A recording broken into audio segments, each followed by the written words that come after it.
Assalamualaikum warahmatullahi wabarakatuh. Bismillah, alhamdulillah, wassalatu wassalamu ala rasulillah wa ala alihi wa ashabihi wa man wala, amma ba'd.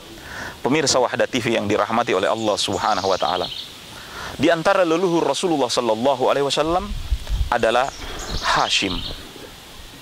Hashim memiliki saudara yang bernama Muttalib. Dan Hashim ini menikah dengan seorang wanita dari suku ataupun Bani Najjar yang tinggal di dekat Madinah. Hashim dari pernikahan tersebut melahirkan seorang anak atau bayi laki-laki yang disebut dengan Syaibah. Syaibah dalam bahasa Arab uban. Konon ketika lahir Syaibah ini dia memiliki uban, makanya dia dipanggil uban ataupun Syaibah. Syaibah tumbuh dengan ibunya.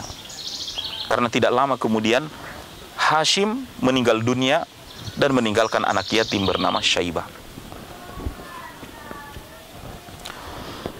Saudara dari Hashim sendiri yang tinggal di kota Makkah pada saat itu bernama Muttalib. Dan Muttalib menyadari bahwa dia memiliki ponakan yang berada di luar Makkah. Dan Muttalib disibukkan dengan tugas melayani orang-orang yang datang menziarahi Ka'bah. Olehnya Muttalib berkeinginan untuk menjemput ponakannya Syaibah, anak dari saudaranya Hashim yang berada di Madinah tersebut, agar di kemudian hari ponakannya tersebut mendapatkan juga kemuliaan bagaimana leluhurnya memberikan pelayanan dan kemuliaan terhadap Ka'bah Baitullah.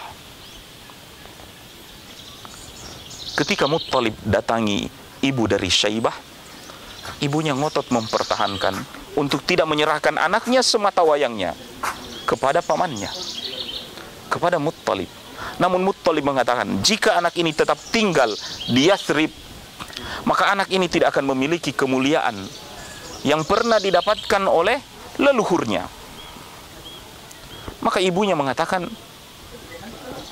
tanyakan kepada anakku, karena dia sudah bisa membedakan mana yang baik dan buruk. Bila mana dia mau mengikutimu sebagai pamannya ataupun mengikutiku sebagai ibunya. Ternyata Syaibah memilih untuk ikut pamannya menuju Makkah. Maka akhirnya ibu pun merelakan. Datanglah Syaibah dengan Hashim memasuki kota Makkah. Dan Hashim dan Syaibah pada saat itu usianya yang masih sekitar 7 atau 8 tahun, dibonceng di belakang kendaraan dari Muttalib. Orang-orang bertanya kepada Muttalib, anak siapa ini?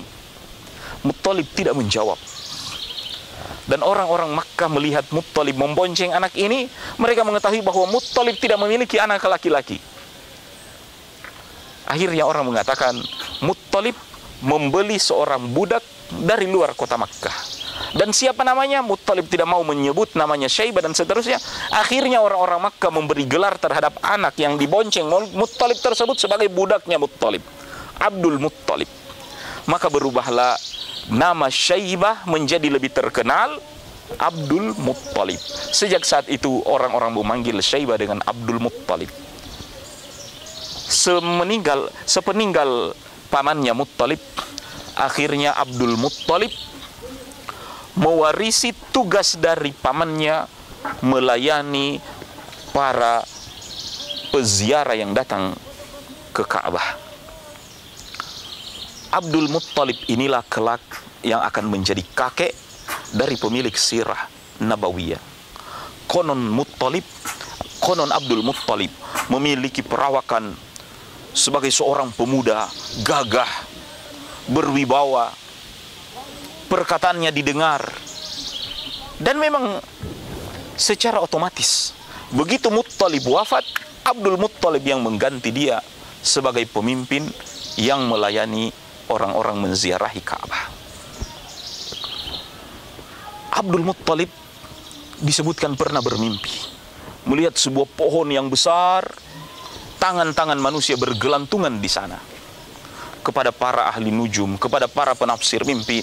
Mereka mengatakan, kelak di antara keturunanmu akan ada orang yang menjadi besar, semua manusia menjadi menaruh besar harapan, keselamatan, dan petunjuk di dalam kehidupan.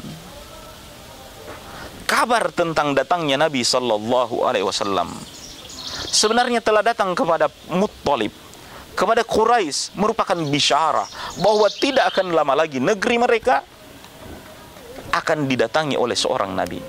Olehnya, ketika Muttalib berdagang menuju Syam, dia sempat singgah di biara milik ahli kitab.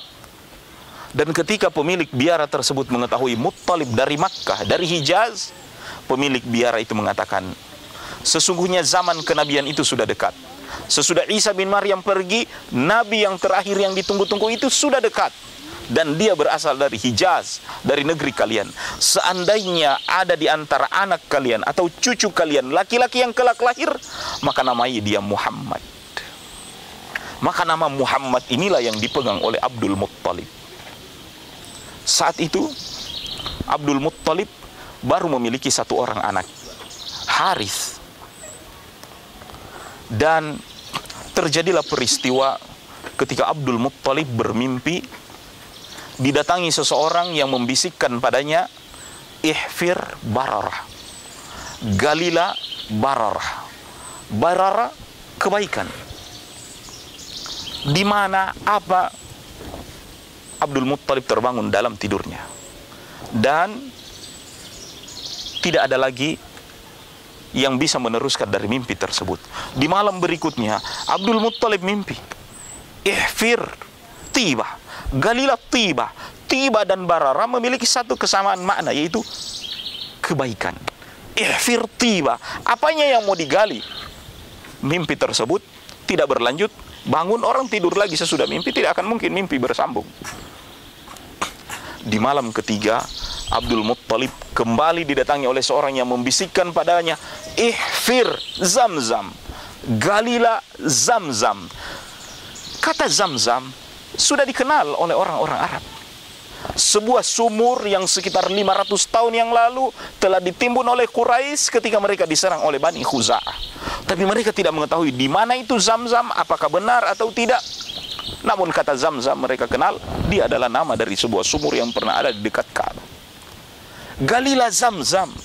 Kali ini Abdul Muttalib paham. Galilah Zamzam di mana?